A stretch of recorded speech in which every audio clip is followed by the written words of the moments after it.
Hi ಎಲ್ಲರಿಗೂ ನಮಸ್ಕಾರಗಳು. ತಮಗೆಲ್ಲರಿಗೂ ಸ್ಪರ್ಧಾ ಪವಿತ್ರ ಯೂಟ್ಯೂಬ್ ಕ್ಲಾಸ್ಗೆ ಆತ್ಮೀಯವಾಗಿರ್ತಕ್ಕಂಥ ಸ್ವಾಗತ.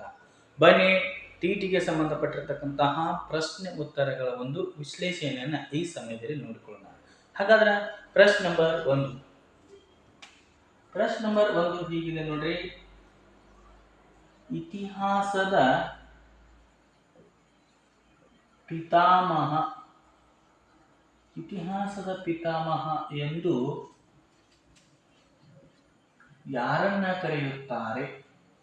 ಇತಿಹಾಸದ ಪಿತಾಮಹ ಎಂದು ಯಾರನ್ನ ಕರೆಯುತ್ತಾರೆ ಅಂತಕ್ಕಂಥದ್ದು ಇದೆ. ಹಾಗಾದ್ರೆ ಇದಕ್ಕೆ ನಾವು ಸರಿಯಾಗಿರ್ತಕ್ಕಂಥ ಉತ್ತರವನ್ನು ನೋಡುವುದಾದ್ರೆ ಆಪ್ಷನ್ ಎ ಇದೆ ರೀ, ಕಲಹಣ.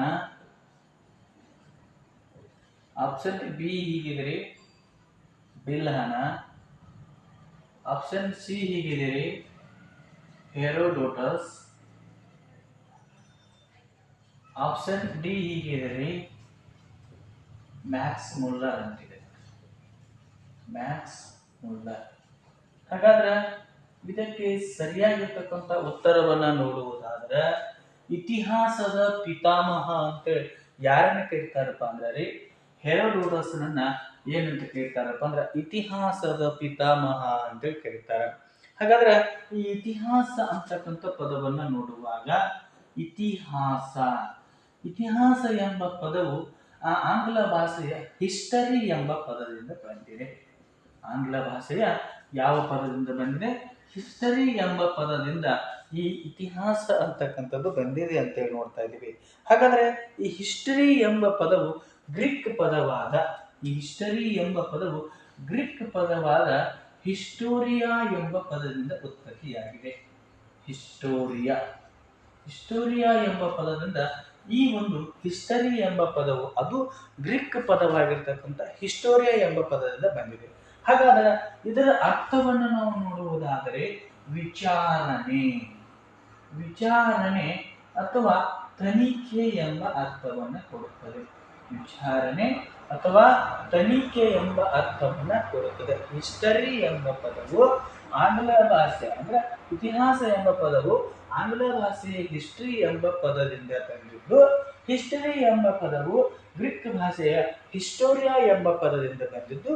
ಹಾಗಾದರೆ ಹಿಸ್ಟೋರಿಯಾ ಎಂದರೆ ವಿಚಾರಣೆ ಅಥವಾ ತನಿಖೆ ಎಂಬ ಅರ್ಥವನ್ನ ಕೊಡುತ್ತದೆ.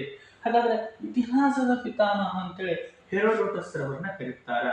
ಈ ಹೆರೋಡೋಟಸ್ ರವರು ಏನ್ ಮಾಡ್ತಾರಪ್ಪ ಅಂದ್ರೆ ಎಲ್ಲಾರು ಇತಿಹಾಸಕ್ಕೆ ಬಹಳಷ್ಟು ಮಹತ್ವವನ್ನು ಕೊಟ್ಟರು.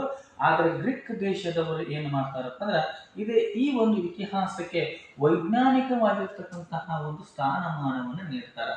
ಈ ವೈಜ್ಞಾನಿಕವಾಗಿರ್ತಕ್ಕಂಥ ಸ್ಥಾನಮಾನವನ್ನು ನೀಡಿರುವುದರಿಂದ ಇತಿಹಾಸಕ್ಕೆ ಈ ಗ್ರೀಕರು ನೀಡಿರ್ತಕ್ಕಂಥ ಕೊಡುಗೆ ಬಹಳಷ್ಟು ಅಪಾರವಾಗಿರುತ್ತದೆ. ಹಾಗಾದ್ರೆ ಈ ಹೆರೋಡೋಟಸ್ರನ್ನ ಏನಂತ ಕರೀತಾರಪ್ಪ ಅಂದ್ರೆ ಇತಿಹಾಸದ ಪಿತಾಮಹ ಅಂತ ಕರೀತಾರ.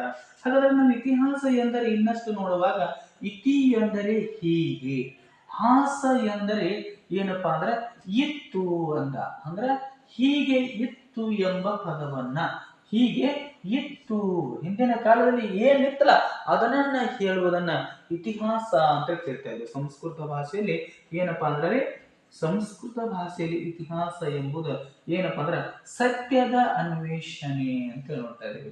ಸತ್ಯದ ಅನ್ವೇಷಣೆಯಾಗಿದೆ. ಅಂದ್ರೆ ಒಟ್ಟಿನಲ್ಲಿ ಇತಿಹಾಸದ ಉದ್ದೇಶ ಸತ್ಯದ ಅನ್ವೇಷಣೆಯಾಗಿದೆ ಅಂತೇಳಿ ನೋಡ್ತಾ ಇದ್ದೀವಿ.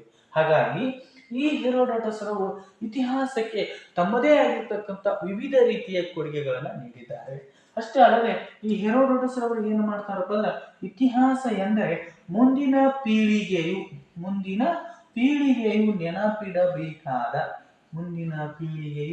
ನೆನಪಿಡಬೇಕಾದ ಮಹಾನ್ ವೀರರ ಅಥವಾ ಮಹತ್ವಪೂರ್ಣವಾದ ಘಟನೆಗಳ ದಾಖಲೆ ಏನಪ್ಪಾ ಅಂದ್ರೆ ಇತಿಹಾಸ ಅಂತ ಹೇಳಿದರು. ಇತಿಹಾಸ ಅಂದ್ರೆ ಅದು ಹೆರೋಡೋಟಸ್ ರವರ ಪ್ರಕಾರ. ಇತಿಹಾಸ ಅಂದ್ರೆ ಸಾಮಾನ್ಯವಾಗಿ ಏನಂತಾರಪ್ಪ ಅಂದ್ರೆ ಹಿಂದೆ ನಡೆದು ಹೋಗಿರ್ತಕ್ಕಂಥ ಘಟನೆಗಳ ಕ್ರಮಬದ್ಧ ದಾಖಲೆ ಇತಿಹಾಸ ಅಂತ ಕರೀತಾರೆ. ಹಾಗಾದ್ರೆ ಹೆರೋಡೋಟಸ್ ರವರ ಪ್ರಕಾರ ಮುಂದಿನ ಪೀಳಿಗೆಯು ನೆನಪಿಡಬೇಕಾದ ಮಹಾನ್ ವೀರರ ಅಥವಾ ಮಹತ್ವಪೂರ್ಣವಾದ ಘಟನೆಗಳ ದಾಖಲೆಯೇ ಏನಪ್ಪಾ ಅಂದ್ರೆ ಇತಿಹಾಸ ಅಂತಕ್ಕಂಥದ್ದನ್ನ ನೋಡ್ತಾ ಇದ್ದೇವೆ. ಇದಕ್ಕೆ ಸಂಬಂಧಪಟ್ಟಿರ್ತಕ್ಕಂಥ ಒಂದು ಪ್ರಮುಖವಾಗಿರ್ತಕ್ಕಂಥ ಕೃತಿಯನ್ನ ಬರೆದ ಆ ಹೆರೋಡೋಟಸ್ ಏನಪ್ಪಾ ಅಂದ್ರೆ the history of Persian war. The history of Persian war ಅಂತೇಳಿ ನೋಡ್ತಾ ಇದ್ದೇವೆ. The history of Persian war ಅದು ಯಾರ ಒಂದು ಯಾರ ಕೃತಿ ಅಂದ್ರೆ ಇದು ಹೆರೋಡೋಟಸ್ ರವರ ಒಂದು ಪ್ರಮುಖ ಕೃತಿ. ಇದನ್ನ ಪರ್ಷಿಯನ್ ಕದನಗಳ ಇತಿಹಾಸ ಅಂತ ಕೇಳ್ತಾರೆ. ಏನಂತ ಕೇಳ್ತಾರಪ್ಪ ಅಂದ್ರೆ ಪರ್ಷಿಯನ್ ಕದನಗಳ ಇತಿಹಾಸ ಅಂತೇಳಿ ಇದನ್ನ ಕರೀತಾರೆ. ಇತಿಹಾಸಕ್ಕೆ ಇವರು ನೀಡಿರ್ತಕ್ಕಂಥ ಕೊಡುಗೆಯನ್ನ ಆಧರಿಸಿ ಇವರನ್ನ ಏನಂತ ಕೇಳ್ತಾರಪ್ಪ ಅಂದ್ರೆ ಇತಿಹಾಸದ ಪಿತಾಮಹ ಅಂತೇಳಿ ಕರೀತಾರೆ. ಇತಿಹಾಸಕ್ಕೆ ಹಲವು ವ್ಯಕ್ತಿಗಳು ಸಹ ತಮ್ಮದೇ ಆಗಿರ್ತಕ್ಕಂಥ ಒಂದು ಕೊಡುಗೆಯನ್ನು ನೀಡಿರ್ತಕ್ಕಂಥದ್ದನ್ನ ನಾವು ನೋಡ್ತಾ ಇದ್ದೀವಿ. ಹಾಗಾದ್ರೆ ಇತಿಹಾಸದ ಪಿತಾಮಹ ಅಂತ ಹೆರೋಡೋಟಸ್ ರವರನ್ನ ಕರೀತಾರೆ. ಹಾಗಾದ್ರೆ ಇಲ್ಲಿ ಆಪ್ಷನ್ಸ್ ಅನ್ನ ನೋಡುವಾಗ ಆಪ್ಷನ್ ಎ ಏನಿದೆ ರೀ, ಕಲಹನ ಇದೆ. ಆಪ್ಷನ್ ಬಿ ಏನಿದೆ ರೀ, ಬಿಲಹನ ಇದೆ. ಆಪ್ಷನ್ ಬಿ ಏನಿದೆ ರೀ, ಮ್ಯಾಕ್ಸ್ ಮುಲ್ಲರ್ ಅಂತಿದೆ. ಹಾಗಂದ್ರೆ ಈ ಕಲಹನನ ಬಗ್ಗೆ ನಾವು ನೋಡುವಾಗ ಕಲಹನನನ್ನ ನಾವೇನಂತ ಕೇಳ್ತಾ ಇದ್ದೀವಿ ಅಂದ್ರೆ ಭಾರತದ ಇತಿಹಾಸದ ಪಿತಾಮಹ ಅಂತ ಕೇಳ್ತಾ ಇದ್ದೀವಿ. ಭಾರತದ ಇತಿಹಾಸದ ಪಿತಾಮಹ, ಭಾರತದ ಇತಿಹಾಸದ ಪಿತಾಮಹ ಅಂತೇಳಿ ನಾವು ಯಾರನ್ನ ಕರಿತೀವಪ್ಪ ಅಂದ್ರೆ ಕಲಹನನ್ನ ಕರಿತಾ ಇದ್ದೀವಿ. ಕಲಹನನ್ನು ಏನ್ ಮಾಡ್ಯಾನಪ್ಪ ಅಂದ್ರ ರಾಜ್ಯ ತರಂಗಿಣಿ ಅಂತಕ್ಕಂಥ ಪ್ರಮುಖವಾಗಿರ್ತಕ್ಕಂಥ ಕೃತಿಯನ್ನ ಬರೆದಿದ್ದಾನ. ರಾಜ್ಯ ತರಂಗಿಣಿ, ಕಲಹನನ ರಾಜ್ಯ ತರಂಗಿಣಿ ಅಂತಕ್ಕಂಥದ್ದು ಕನಿಷ್ಕನ ಬಗ್ಗೆ ಮಾಹಿತಿಯನ್ನು ನೀಡ್ತದೆ. ಕಾಶ್ಮೀರದ ಕಾರ್ಕೋಟ್ ಮಣಿತನದ ಬಗ್ಗೆ ಮಾಹಿತಿಯನ್ನು ನೀಡತಕ್ಕಂಥ ಒಂದು ಕೃತಿ ಅದು ಕಲಹನನ ರಾಜ್ಯ ತರಂಗಿಣಿಯಾಗಿದೆ ಅಂತಕ್ಕಂಥದ್ದನ್ನು ಸಹ ನಾವು ನೋಡ್ತಾ ಇದ್ದೀವಿ. ಅಷ್ಟೇ ಅಲ್ಲದೆ ನಾವು ನೋಡ್ತಾ ಇದ್ದೀವಿ ಬಿಲಹನನ ಬಗ್ಗೆ ನೋಡುವಾಗ ವಿಕ್ರಮಾಂಕ ದೇವ ಚರಿತೆ ಅಂತ ನೋಡ್ತಾ ಇದ್ದೀವಿ.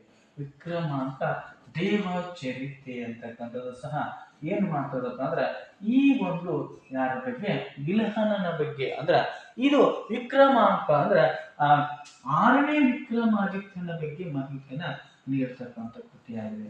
6ನೇ ವಿಕ್ರಮಾದಿತ್ಯನ ಬಗ್ಗೆ ಮಾಹಿತಿಯನ್ನ ನೀಡ್ತಕ್ಕಂಥ ಕೃತಿ ವಿಕ್ರಮಾಂಕ ದೇವ ಚರಿತೆ. ಈ ಕಲಹನ ಬಿಲ್ಹನನ ಏನಂತ ಕರೆದಂತಂದ್ರ ಕರ್ನಾಟಕದ ಚಂದ್ರ ಅಂತ ಕರೆದಿದ್ದಾನ. ಕರ್ನಾಟಕದ ಚಂದ್ರ ಅಂತೇಳಿ ಯಾರನ್ನ ಕರೀತಾರಪ್ಪ ಅಂದ್ರ 6ನೇ ವಿಕ್ರಮಾದಿತ್ಯನನ್ನ ಕರೀತಾರ. ಹಾಗಾದ್ರೆ ಈ 6ನೇ ವಿಕ್ರಮಾದಿತ್ಯನನ್ನ ಕರ್ನಾಟಕದ ಚಂದ್ರ ಅಂತ ಕರೆದವ್ರು ಯಾರಪ್ಪ ಅಂದ್ರೆ ಅವರೇ ಈ ಬಿಲಹನ ಅಂತಕ್ಕಂಥದ್ದನ್ನ ನಾವು ನೋಡ್ತಾ ಇದ್ದೀವಿ. ಈ ರೀತಿಯಾಗಿರ್ತಕ್ಕಂತಹ ಪ್ರಶ್ನೆಗಳನ್ನ ಕೇಳ್ತಕ್ಕಂಥ ಸಾಧ್ಯತೆಗಳು ಇರ್ತಾವ. ಒಟ್ಟಿನಲ್ಲಿ ಇತಿಹಾಸದ ಪಿತಾಮಹ ಅಂತ ಯಾರನ್ನ ಕರೀತಾರೆ ಅಂದಾಗ ನಾವು ಯಾರೇ ಹೆರೋಡೋಟಸ್ ರವರನ್ನ ಇತಿಹಾಸದ ಪಿತಾಮಹ ಅಂತ ಕರೀತಾರೆ ನೋಡ್ತಾ ಇದೀವಿ. ಹಾಗಾದ್ರೆ ಭಾರತದ ಇತಿಹಾಸದ ಪಿತಾಮಹ ಅಂತ ಯಾರನ್ನ ಕರೀತಾರೆ ಅಂದಾಗ ಅವರು ಕಲಹನ ಅಂತಕ್ಕಂಥವ್ರು ಆಗಿದ್ದಾರೆ. ಈ ರೀತಿಯಾಗಿರ್ತಕ್ಕಂತಹ ಪ್ರಶ್ನೆಗಳನ್ನ ಕೇಳಬಹುದ್ರಿ. ಹಾಗಾದ್ರೆ ಇನ್ನು ಎರಡನೇದಾಗಿ ಏನು ಪ್ರಶ್ನೆ ಕೇಳಬಹುದು, ಅದು ಟಿವಿಟಿಗೆ ಸಂಬಂಧಪಟ್ಟಿರ್ತಕ್ಕಂಥ ಯಾವ ಪ್ರಶ್ನೆಯನ್ನ ಕೇಳಬಹುದು ಅಂತಕ್ಕಂಥದ್ದನ್ನ ನಾವು ನೋಡುವಾಗ ಅದು ಇತಿಹಾಸಕ್ಕೆ ಸಂಬಂಧಪಟ್ಟಿರ್ತಕ್ಕಂಥದ್ದು ಆಗಿತ್ತು. ಹಾಗಾದ್ರೆ ನಾವು ಮತ್ತೆ ಇದರ ಬಗ್ಗೆ ನೋಡುವಾಗ ಅಂದ್ರೆ ಎರಡನೇ ಪ್ರಶ್ನೆಯನ್ನ ನಾವು ನೋಡುವಾಗ ಏನು ಪ್ರಶ್ನೆಯನ್ನ ಕೇಳಬಹುದು ಅಂದ್ರೆ ನೋಡಿ. ಹಾಗಾದ್ರೆ ಪ್ರಶ್ನೆ ನಂಬರ್ 2 ಏನು ಕೇಳಿದನಪ್ಪ ಅಂದ್ರೆ ವೇದಗಳ ಕಾಲದ ನಿರ್ಮಾಪಕರಾರು. ವೇದಗಳ ಕಾಲದ ನಿರ್ಮಾಪಕರು ಯಾರು ಅಂತ ಕೇಳಿದಾನ. ವೇದಗಳ ಕಾಲದ ನಿರ್ಮಾಪಕರು ಯಾರು ಅಂದಾಗ ಅವ್ರು ಯಾರಪ್ಪ ಅಂದ್ರೆ ವೇದಗಳ ಕಾಲದ ನಿರ್ಮಾಪಕರು ಯಾರಪ್ಪ ಅಂದ್ರೆ ಆರ್ಯರು ಅಂತೇಳಿ ನೋಡ್ತಾ ಇದ್ದೀವಿ. ಆರ್ಯನನ್ನ ನಾವು ಏನಂತ ಕೇಳ್ತಾ ಇದೀವಿ, ವೇದಗಳ ಕಾಲದ ನಿರ್ಮಾಪಕರು ಅಂತ ಕೇಳ್ತೀವಿ. ಹಾಗಾದ್ರೆ ವೇದಗಳು ಅಂದಾಗ ವೇದ ಎಂಬುದನ್ನ ನಾವು ಏನಂತ ಕೇಳ್ತೇವೆ ಅಂದ್ರೆ ಸಂಸ್ಕೃತ ಭಾಷೆಯಲ್ಲಿ ಜ್ಞಾನ ಎಂಬ ಅರ್ಥವನ್ನ ಇದು ಕೊಡುತ್ತದೆ. ವೇದ ಎಂದರೆ ಜ್ಞಾನ ಎಂಬ ಅರ್ಥವನ್ನ ಕೊಡುವಂಥದ್ದೇ ವೇದವಾಗಿದೆ. ಹಾಗಾದ್ರೆ ವೇದಗಳನ್ನು ನೋಡುವಾಗ ಮೊದಲನೇದಾಗಿ ನಾವು ಋಗ್ವೇದವನ್ನ ನೋಡುತ್ತಾ ಇದ್ದೇವೆ. ಋಗ್ವೇದ, ಈ ಋಗ್ವೇದದಲ್ಲಿ 1028 ಮಂತ್ರಗಳನ್ನ ನೋಡ್ತಾ ಇದ್ದೇವೆ ನಾವು. ಮಂತ್ರಗಳು. ಆನಂತರ 10 ಮಂಡಲಗಳನ್ನ ನೋಡ್ತಾ ಇದ್ದೀವಿ. 10 ಮಂಡಲಗಳು. ಹಾಗಾದ್ರೆ ಈ ಋಗ್ವೇದ ಕಾಲದ ಪುರೋಹಿತನನ್ನ ನಾವು ಏನಂತ ಕರೀತಾ ಇದ್ದೀವಿ? ಋಗ್ವೇದ ಕಾಲದ ಪುರೋಹಿತನನ್ನ ನಾವೇನಂತ ಕರೀತಾ ಇದ್ದೀವಿ? ಹೋತ್ರಿ ಅಂತೇಳಿ ಕರಿತಾ ಇದ್ದೇವೆ. ಇನ್ನು ಎರಡನೇದಾಗಿ ನೋಡುವಾಗ ಸಾಮವೇದ ಅಂದ್ರ ಯಜುರ್ವೇದ ಅನ್ನ ನೋಡ್ತಾ ಇದ್ದೀವಿ. ಎರಡನೇ ವೇದ ಯಜುರ್ವೇದವನ್ನ ನೋಡ್ತಾ ಇದ್ದೀವಿ. ಹಾಗಾದ್ರೆ ಈ ಯಜುರ್ವೇದ ಕಾಲದ ಪುರೋಹಿತನನ್ನ ನಾವೇನಂತ ಕರಿತಾ ಇದೀವಿ? ಅಧ್ವರ್ಯ ಅಂತ ಕರಿತಾ ಇದೀವಿ. ಹೌದು, ಯಾವ ಕಾಲದ? ಯಜುರ್ವೇದ ಕಾಲದ ಪುರೋಹಿತನನ್ನ ನಾವು ಅಧ್ವರ್ಯ ಅಂತ ಕರಿತಾ ಇದೀವಿ. ಇನ್ನು ಮೂರನೇದಾಗಿ ನೋಡುವಾಗ ಯಾವಪ್ಪ ಅಂದ್ರೆ ಸಾಮವೇದ. ಈ ಸಾಮವೇದ ಕಾಲದ ಪುರೋಹಿತನನ್ನ ನಾವು ಏನಂತ ಕರಿತಾ ಇದ್ದೀವಿ? ಉದ್ಘೋತ್ರಿ ಅಂತ ಕರಿತಾ ಇದ್ದೇವೆ. ಏನಂತ ಕರಿತಾ ಇದ್ದೇವೆ? ಉದ್ಘೋತ್ರಿ ಅಂತ ಕರಿತಾ ಇದ್ದೇವೆ. ಇನ್ನು ಅಥರ್ವರ್ಣ ವೇದದ ಕಾಲದ ಪುರೋಹಿತನನ್ನ ನಾವೇನಂತ ಕರಿತಾ ಇದೀವಿ? ಅಂಗಿರಸ ಅಂತ ಕರಿತಾ ಇದ್ದೇವೆ. ಈ ರೀತಿಯಾಗಿ ನಾವು ನೋಡ್ತಾ ಇದ್ದೀವಿ ವೇದಗಳು. ಹಾಗಾದ್ರೆ ಈ ವೇದಗಳ ಕಾಲದ ನಿರ್ಮಾಪಕರನ್ನ ನಾವೇನಂತ ಕರಿತಾ ಇದೀವಿ? ಆರ್ಯರು ಅಂತ ಕರಿತಾ ಇದೀವಿ. ಆರ್ಯರಿಗೆ ಇನ್ನೊಂದು ಹೆಸರ ಏನಪ್ಪಾ ಅಂದ್ರ ನಾಡಿಕ ಜನಾಂಗ ಅಂತೇಳಿ ನೋಡ್ತಾ ಇದ್ದೇವೆ. ಆರ್ಯರಿಗೆ ಇನ್ನೊಂದು ಹೆಸರೇನ್ರಿ? ನಾಡಿಕ ಜನಾಂಗ ಅಂತೇಳಿ ಆರ್ಯರ ಬಗ್ಗೆ ನಾವು ನೋಡ್ತಾ ಇದ್ದೀವಿ. ಆರ್ಯರಿಗೆ ಹೆಸರು ನಾಡಿಕ ಜನಾಂಗ ಅಂತೇಳಿ ನೋಡ್ತಾ ಇದ್ದೀವಿ. ಹಾಗಾದ್ರೆ ಆರ್ಯ ಎಂಬ ಪದದ ಅರ್ಥವನ್ನ ನೋಡುವಾಗ ಆರ್ಯ ಎಂಬ ಪದದ ಅರ್ಥ ಏನ್ ಹೇಳ್ತದಪ್ಪ ಅಂದ್ರೆ ಆರ್ಯರು ಅಂದ್ರೆ ಗೌರವ ಸೂಚಕ ಪದ ಅಂತೇಳಿ ನೋಡ್ತಾ ಇದ್ದೇವೆ. ಗೌರವ ಸೂಚಕ ಪದ. ಹಾಗಾದ್ರೆ ಈ ಗೌರವ ಸೂಚಕ ಎಂಬ ಪದ ಆರ್ಯರ ಒಂದು ಹೆಸರನ್ನ ಸೂಚಿಸುವಂತ ಪದವಾಗಿದೆ.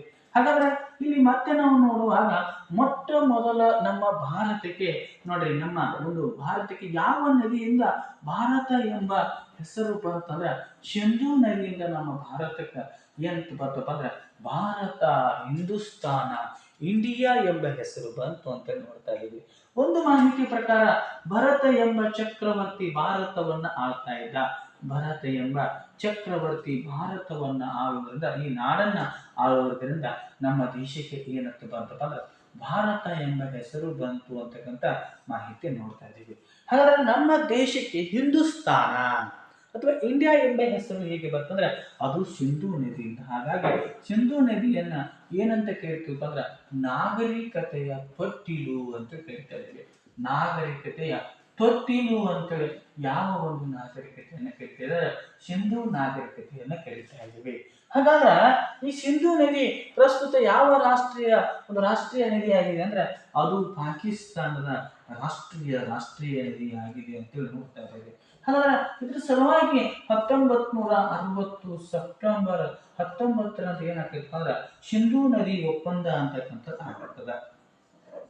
ಸಿಂಧೂ ನದಿ ಒಪ್ಪಂದ 1960 ಸೆಪ್ಟೆಂಬರ್ 19ರಂದು ಸಿಂಧೂ ನದಿ ಒಪ್ಪಂದ ಯಾರ ನಡುವೆ ಆಗ್ತದೆ ಅಂದ್ರೆ ಆಗಿನ ಪಾಕಿಸ್ತಾನದ ಅಧ್ಯಕ್ಷನಾಗಿರ್ತಕ್ಕಂತಹ ಅಯೂಬ್ ಖಾನ್, ಪಾಕಿಸ್ತಾನದ ಅಧ್ಯಕ್ಷ ಯಾರು? ಅಯೂಬ್ ಖಾನನ ನಡುವೆ, ಅಯೂಬ್ ಖಾನ ನಮ್ಮ ಭಾರತದ ಪ್ರಧಾನಿಯಾಗಿರ್ತಕ್ಕಂತಹ ಯಾರಪ್ಪ ಅಂದ್ರೆ ಜವಾಹರ್ಲಾಲ್ ನೆಹರು ಅವರ ಒಂದು ಅಧ್ಯಕ್ಷತೆಯಲ್ಲಿ ಪಂಡಿತ್ ಜವಾಹರ್ಲಾಲ್ ನೆಹರು ಅವರ ನೇತೃತ್ವದಲ್ಲಿ ಏನಾಗ್ತೈತಪ್ಪ ಅಂದ್ರೆ ಒಪ್ಪಂದ ಆಗಿಬಿಡ್ತದ. ಸಿಂಧೂ ನದಿ ಒಪ್ಪಂದ 1960 ಸೆಪ್ಟೆಂಬರ್ 19ರಂದು. ಅವಾಗ ಆ ವಿಶ್ವಸಂಸ್ಥೆ ಅಂತಕ್ಕಂಥದ್ದು ಏನ್ ಮಾಡ್ತದಪ್ಪ ಅಂದ್ರೆ ಮಧ್ಯಸ್ಥಿಕೆಯನ್ನು ವಹಿಸ್ತದ. ಆಗಿಂದ ಈ ಒಂದು ಸಿಂಧೂ ನದಿ ಅಂತಕ್ಕಂಥದ್ದು ಪಾಕಿಸ್ತಾನದ ರಾಷ್ಟ್ರೀಯ ನದಿ ಆಗಿದೆ. ಈ ರೀತಿಯಾಗಿರ್ತಕ್ಕಂತಹ ಪಾಕಿಸ್ತಾನದ ರಾಷ್ಟ್ರೀಯ ನದಿ ಆಗಿದ್ರೂ ಸಹ ನಮ್ಮ ಭಾರತದ ಸಂಸ್ಕೃತಿಯ ನಾಗರಿಕತೆ ಅಂದ್ರೆ ಅದು ಸಿಂಧೂ ನದಿ ನಾಗರಿಕತೆ ಅಂತೇಳಿ ನಾವು ನೋಡ್ತಾ ಇದ್ದೀವಿ. ಹಾಗಾದ್ರೆ ಇದರ ಬಗ್ಗೆ ನೋಡುವಾಗ ಸಿಂಧೂ ನದಿಯ ಬೆಳಗಿನ ಜನರ ಸಂಪರ್ಕಕ್ಕೆ ಮೊಟ್ಟ ಮೊದಲನೇದಾಗಿ ಬಂದಿರತಕ್ಕಂಥವ್ರು ಯಾರಪ್ಪ ಅಂದ್ರೆ ಪರ್ಷಿಯನ್ನರು ಬರ್ತಾರ. ಪರ್ಷಿಯನ್ನರು ಬಂದು ಸಿಂಧೂ ನದಿಯ ಒಂದು ಸಂಪರ್ಕದ ಜನರೊಂದಿಗೆ ಅವರು ವಾಸ ಮಾಡ್ತಾರ. ಹಾಗಾದ್ರೆ ಸಿಂಧೂ ನದಿಯ ಪಕ್ಕದಲ್ಲಿರತಕ್ಕಂಥ ಜನರನ್ನ ಸಿಂಧೂ ಜನರು ಅನ್ನುವುದಲ್ಲ, ಹಿಂದೂ ಜನರು ಅಂತ ಕರೀತಾರ. ಹಾಗಾದ್ರೆ ನಮ್ಮ ಭಾರತಕ್ಕೆ ಹಿಂದೂ ಎಂಬ ಹೆಸರು ಬಂದಿದೆ ಪರ್ಷಿಯನ್ನರಿಂದ. ನೋಡ್ರಿ, ಹೌದಲ್ರಿ? ಸಿಂಧೂ ನದಿಯ ಜನರ ಸಂಪರ್ಕದಲ್ಲಿ ಇದ್ದಿರತಕ್ಕಂತಹ ಈ ಪರ್ಷಿಯನ್ನರು ಸಿಂಧೂ ಜನರನ್ನ ಹಿಂದೂ ಜನರಂತ ಕರೀತಾರ. ಆ ನಂತರ ಇವರ ನಂತರ ನಮ್ಮ ಭಾರತಕ್ಕೆ ಯಾರು ಬರ್ತಾರ ಅಂದ್ರೆ ಗ್ರೀಕರು ಬರ್ತಾರ. ಅವರು ಸಿಂಧೂ ನದಿಯ ಜನರ ಸಂಪರ್ಕಕ್ಕೆ ಬರ್ತಾರ. ಹಾಗಾದ್ರೆ ಇಲ್ಲಿರ್ತಕ್ಕಂಥ ಜನರನ್ನ ಏನಂತ ಕೇಳ್ತಾರ ಅಂದ್ರೆ ಇಂಡೋ ಪೀಪಲ್ ಅಂತ ಕರೀತಾರ.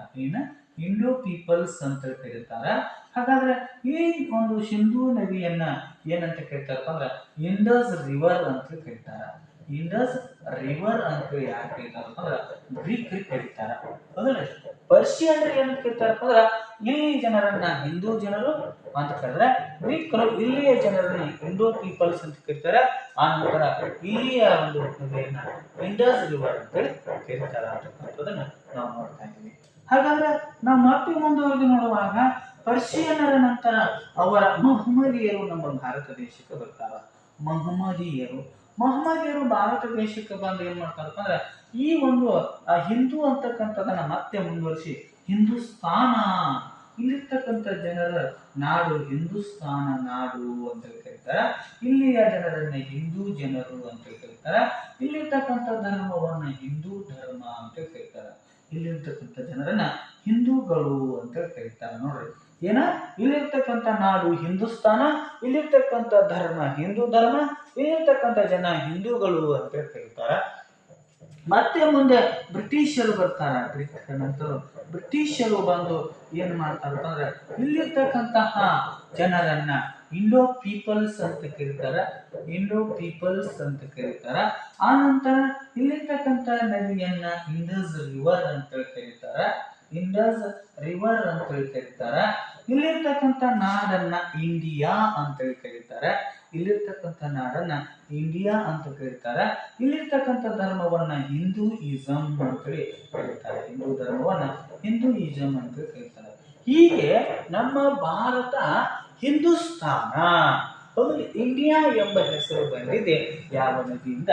ಈ ಸಿಂಧೂ ನದಿಯಿಂದ ಬಂತು ಅಂತಕ್ಕಂಥದ್ದನ್ನ ನಾವು ನೋಡ್ತಾ ಇದ್ದೀವಿ. ಹಾಗಾದ್ರೆ ಈ ಒಂದು ಸಿಂಧೂ ನದಿ ಬಯಲಿನ ಸಂಪರ್ಕದಲ್ಲಿರ್ತಕ್ಕಂಥ ಜನರು ಯಾರು?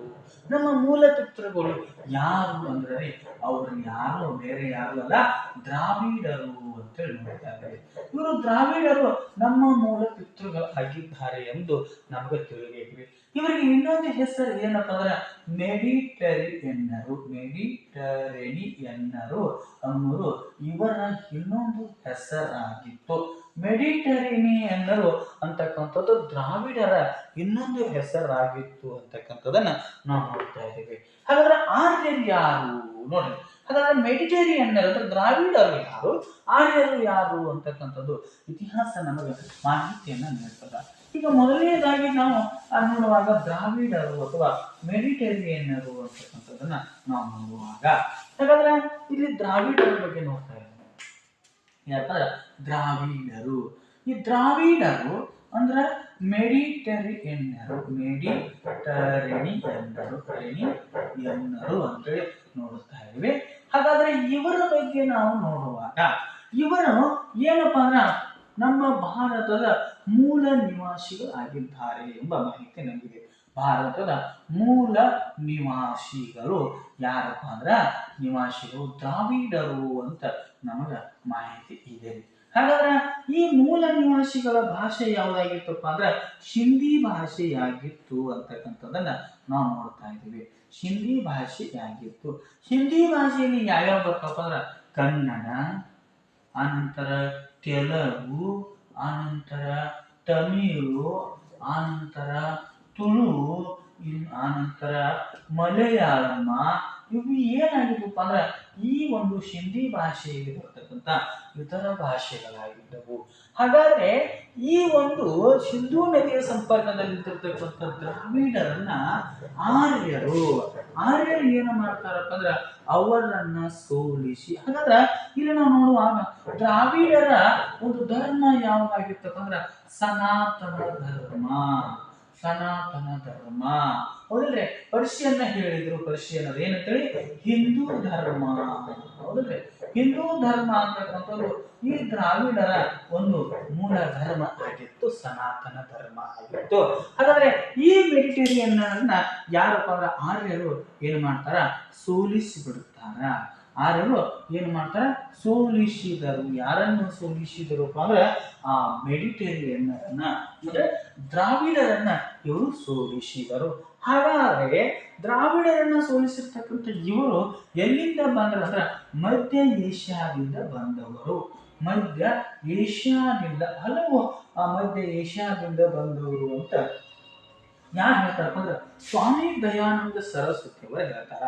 ಸ್ವಾಮಿ ದಯಾನಂದ ಸರಸ್ವತಿ ಸ್ವಾಮಿ ದಯಾನಂದ ಸರಸ್ವತಿ ಅವರು ಏನು ಮಾಡ್ತಾರಪ್ಪ ಅಂದ್ರೆ ಈ ಒಬ್ಬ ಆರ್ಯರು ಎಲ್ಲಿಂದ ಬಂದರು, ಮಧ್ಯ ಏಷ್ಯಾದಿಂದ ಬಂದರು ಅಂತಕ್ಕಂಥದ್ದನ್ನ ಅವ್ರು ಹೇಳ್ತಾರ. ಸ್ವಾಮಿ ವಿವೇಕಾನಂದರು ಏನ್ ಹೇಳ್ತಾರಪ್ಪ ಅಂದ್ರೆ ಇವರು ಭಾರತದವರೇ ಅಂತೇಳಿ ನಮ್ಮ ಸ್ವಾಮಿ ವಿವೇಕಾನಂದರವರು ಏನ್ ಮಾಡ್ತಾರಪ್ಪ ಅಂದ್ರೆ ಇಲ್ಲಿ ಮಾಹಿತಿಯನ್ನ ನೀಡ್ತಾರೆ ಅಂತಕ್ಕಂಥದ್ದನ್ನ ನೋಡ್ತಾರೆ. ಹಾಗಾದ್ರೆ ಈ ಮಧ್ಯ ಏಷ್ಯಾದಿಂದ ಬಂದಿರತಕ್ಕಂಥ ಆರ್ಯರ ಮೂಲ ಭಾಷೆ ಯಾವುದಾಗಿತ್ತಪ್ಪ ಅಂದ್ರೆ ಇಂಡೋ ಯುರೋಪಿಯನ್ ಅಂತಕ್ಕಂಥದ್ದು. ಇಂಡೋ ಯುರೋಪಿಯನ್ ಅಂತಕ್ಕಂಥದ್ದು ಇವರ ಮೂಲ ಭಾಷೆಯಾಗಿತ್ತು ಅಂತಕ್ಕಂಥದ್ದನ್ನ ನೋಡ್ತಾ ಇದ್ದೀವಿ. ಇಂಡೋ ಯುರೋಪಿಯನ್ ಅಂತಕ್ಕಂಥದ್ದು ಇವರ ಒಂದು ಭಾಷೆಯಾಗಿತ್ತು. ಸ್ವಾಮಿ ದಯಾನಂದ ಸರಸ್ವತಿ ಅವರು 1875ರಲ್ಲಿ ಮುಂಬೈ ಪ್ರಾಂತ್ಯದಲ್ಲಿ ಏನು ಮಾಡ್ತಾರಪ್ಪ ಅಂದ್ರೆ ಮುಂಬೈ ಪ್ರಾಂತ್ಯದಲ್ಲಿ ಈ ಆರ್ಯ ಸಮಾಜವನ್ನ ಏನು ಮಾಡ್ತಾರ, ಸ್ಥಾಪನೆಯನ್ನ ಮಾಡ್ತಾರ. ಅವರು ಯಾರು, ದಯಾನಂದ ಸರಸ್ವತಿ ಅವರು. ಹೀಗೆ ಇಲ್ಲಿ ಯಾವಾಗ ಈ ಆರ್ಯರು ಈ ಒಂದು ದ್ರಾವಿಡರನ್ನ ಸೋಲಿಸಿ ಅವರನ್ನ ಮೂಲೆ ಗುಂಪು ಮಾಡಿ ಅಲ್ಲಿ ತಮ್ಮ ಆಡಳಿತವನ್ನ ಮುಂದುವರಿಸಿಕೊಂಡು ಹೋಗ್ತಾರ, ಆಗ ವೇದಗಳನ್ನ ನಿರ್ಮಾಣ ಮಾಡ್ತಾರ. ಆವಾಗ ಈ ಸನಾತನ ಧರ್ಮವನ್ನ ಆರ್ಯರು ಏನ್ ಮಾಡ್ತಾರಪ್ಪ ಅಂದ್ರ ಮುಂದುವರಿಸಿಕೊಂಡು ಹೋಗ್ತಾರೆ ಅಂತಕ್ಕಂಥದ್ದನ್ನ ನಾವು ನೋಡ್ತಾ ಇದ್ದೀವಿ. ಹಾಗಾದ್ರೆ ಈ ಆರ್ಯರ ಬಗ್ಗೆ ನೋಡುವಾಗ ಆರ್ಯರು ಏನಪ್ಪ ಅಂದ್ರೆ ಗೌರವ ಸೂಚಕ ಎಂಬ ಪದ ಅನ್ನೋದು ನೋಡ್ತಾರೆ. ಹಾಗಾದ್ರೆ ಇವೆಲ್ಲ ನಮಗೆ ಹೆಂಗ ಮಾಹಿತಿ ಸಿಕ್ತ್ರಿ ಅಂತಕ್ಕಂಥದ್ದನ್ನ ನೋಡುವಾಗ ಜಂದ್ ಅವೆಸ್ತ ಅಂತಕ್ಕಂಥ ಒಂದು ಕೃತಿಯಿಂದ ನಮಗ ಮಾಹಿತಿ ದೊರಕಿತು ಅಂತೇಳಿ ನೋಡ್ತಾ ಇದ್ದೀವಿ. ಇದನ್ನ ಜರತುಷ್ಟ್ರ ಅವರು ಏನು ಮಾಡ್ತಾರಪ್ಪ ಅಂದ್ರೆ ಇದನ್ನ ಬರೆದರು ಅಂತೇಳಿ ನೋಡ್ತಾ ಇದ್ದೀವಿ. ಈ ಮಾಹಿತಿಯ ಪ್ರಕಾರ ಏನಾಗಿತ್ತಪ್ಪ ಅಂದ್ರ ನಮಗ ದ್ರಾವಿಡರು ಮೂಲ ಪಿತೃರಾಗಿದ್ರು. ಅವರ ಮೂಲ ಭಾಷೆ ಹಿಂದಿ ಆಗಿತ್ತು. ಕನ್ನಡ, ತೆಲುಗು, ತಮಿಳು, ಮಲಯಾಳಂ ಅಂತಕ್ಕಂಥ ಭಾಷೆಗಳನ್ನು ಮಾತನಾಡ್ತಾ ಇದ್ರು. ಹೀಗೆ ಆರ್ಯರು ಏನು ಮಾಡ್ತಾರಪ್ಪ ಅಂದ್ರ ಇಲ್ಲಿ ಬಂದು ವೇದಗಳನ್ನ ನಾವು ನೋಡ್ತಾ ಇದ್ದೀವಿ. 4 ವೇದಗಳು, ಒಂದು ಋಗ್ವೇದ, ಒಂದು ಯಜುರ್ವೇದ, ಒಂದು ಸಾಮವೇದ, ಒಂದು ಅಥರ್ವಣ ವೇದ. ಈ ಸಮಯದಲ್ಲಿ ನಾವು ನೋಡುವಾಗ 1875ರಲ್ಲಿ ದಯಾನಂದ ಸರಸ್ವತಿ ಅವರು ಆರ್ಯ ಸಮಾಜವನ್ನ ಸ್ಥಾಪನೆ ಮಾಡಿದ್ರು ಅಂತೇಳಿ ನೋಡ್ತಾ ಇದ್ದೀವಿ. ಆರ್ಯ ಸಮಾಜ ಯಾರು, ದಯಾನಂದ ಸರಸ್ವತಿ ಅವರು. ದಯಾನಂದ ಸರಸ್ವತಿ ಅವರು ಆರ್ಯ ಸಮಾಜವನ್ನ ಸ್ಥಾಪನೆ ಮಾಡ್ತಾರೆ. ಹಾಗಾದ್ರೆ ಈ ಸಮಯದಲ್ಲಿ ದಯಾನಂದ ಸರಸ್ವತಿ ಅವರ ಶಿಷ್ಯರಾಗಿರ್ತಕ್ಕಂತಹ ಶ್ರದ್ಧಾನಂದರು ಏನ್ ಮಾಡ್ತಾರಪ್ಪ ಅಂದ್ರೆ ಸುದ್ದಿ ಚಳವಳಿಯನ್ನ ಆರಂಭಿಸ್ತಾರೆ. ಸುದ್ದಿ ಚಳವಳಿಯನ್ನ ಆರಂಭಿಸಿದ್ರು. ಏನ್ರಿ ಈ ಸುದ್ದಿ ಚಳವಳಿ ಅಂದ್ರೆ ಹಿಂದೂ ಧರ್ಮದಿಂದ ಏನ್ ಮಾಡಿರ್ತಾರಪ್ಪ ಅಂದ್ರೆ ಹಲವು ಧರ್ಮಕ್ಕ ಇವರೆಲ್ಲ ಏನಾಗಿರ್ತಾರ, ಹೋಗಿರುತ್ತಾರ. ಕಾರಣ ಹಿಂದೂ ಧರ್ಮದಲ್ಲಿ ಜಾತೀಯತೆ ಬಹಳಷ್ಟು ಇರುತ್ತದ. ಈ ಜಾತಿ ಪದ್ಧತಿಯಿಂದ ಬೇಸತ್ತು ಜನ ಯಾವ್ಯಾವ ಧರ್ಮಕ್ಕಂದ್ರ ಹಿಂದೂ ಧರ್ಮದಿಂದ ಮುಸ್ಲಿಂ ಧರ್ಮಕ್ಕೆ, ಕ್ರೈಸ್ತ ಧರ್ಮಕ್ಕೆ, ಆನಂತರ ಸಿಖ್ ಧರ್ಮಕ್ಕೆ, ನೋಡ್ರಿ ಸಿಖ್ ಧರ್ಮಕ್ಕೆ, ಆನಂತರ ಜೈನ ಧರ್ಮಕ್ಕೆ, ಆನಂತರ ಬೌದ್ಧ ಧರ್ಮಕ್ಕೆ, ಹೌದಲ್ಲ, ಈ ರೀತಿಯಾಗಿ ಹಲವು ಧರ್ಮಕ್ಕೆ ಇವರು ಹೋಗಿರ್ತಾರ. ಈ ಸಮಯದಲ್ಲಿ ದಯಾನಂದ ಸರಸ್ವತಿ ಅವರ ನೇತೃತ್ವದಲ್ಲಿ ಅವರ ಶಿಷ್ಯರಾಗಿರ್ತಕ್ಕಂಥ ಶ್ರದ್ಧಾನಂದರು ಈ ಮತ್ತೆ ಹಿಂದೂ ಧರ್ಮಕ್ಕೆ ನೀವು ಬರ್ರಿ, ನಿಮಗೊಂದು ಅವಕಾಶಗಳಿವೆ, ನೀವು ಸಹ ಈ ದೇವಾಲಯದಲ್ಲಿ ಪ್ರವೇಶಿಸಬಹುದು ಅಂತ ತಿಳ್ಕೊಂಡ ಸುದ್ದಿ ಚಳವಳಿಯನ್ನ ಯಾರು ಆರಂಭಿಸ್ತಾರ ಅಂದ್ರ ಈ ಶ್ರದ್ಧಾನಂದರು ಆರಂಭಿಸ್ತಾರ. ಏನ್ರಿ, ಅದೇ ಹಿಂದೂ ಧರ್ಮದಿಂದ ಬೇರೆ ಒಂದು ಧರ್ಮಕ್ಕೆ ಮತಾಂತರ ಹೊಂದಿ ಹೋಗಿದವರನ್ನ ಮರಳಿ ಮತ್ತೆ ಹಿಂದೂ ಧರ್ಮಕ್ಕೆ ಕರೆದುಕೊಂಡು ಮಾಡ್ತಕ್ಕಂತ ಒಂದು ಸಮ್ಮೇಳನವನ್ನ, ಸಮಾರಂಭವನ್ನ ನಾವೇನಂತ ಕರಿತಾ ಇದ್ದಪ್ಪ ಅಂದ್ರೆ ಅದನ್ನ ಸುದ್ದಿ ಚಳವಳಿ ಅಂತ ಕರಿತಾ ಇದ್ವಿ. ಹಾಗಾದ್ರೆ ಈ ಸುದ್ದಿ ಚಳವಳಿಯನ್ನ ಮಾಡುವಂತ ಸಂದರ್ಭದಲ್ಲಿ ಹಿಂದೂಗಳು ಏನ್ ಮಾಡ್ತಾರಪ್ಪ ಅಂದ್ರ ಇದನ್ನ ವಿರೋಧಿಸ್ತಾರ. ಆವಾಗ ದಯಾನಂದ ಸರಸ್ವತಿ ಅವರು ಹೇಳ್ತಾರ, ವೇದಗಳಿಗೆ ಹಿಂದಿರುಗಿರಿ. ಎಲ್ಲಿರಿ? ವೇದಗಳಿಗೆ ಹಿಂದಿರುಗಿರಿ ಅಂತಕ್ಕಂಥ ಮಾತನ್ನ ಹೇಳ್ತಾರ. ಯಾಕೆ ವೇದಗಳಿಗೆ ಹಿಂದಿರುಗಿರಿ ಅಂದ್ರೆ ಯಾಕೆ ನೀವು ಜಾತೀಯತೆಯನ್ನ ಮಾಡ್ತಾ ಇದ್ದೀರಾ?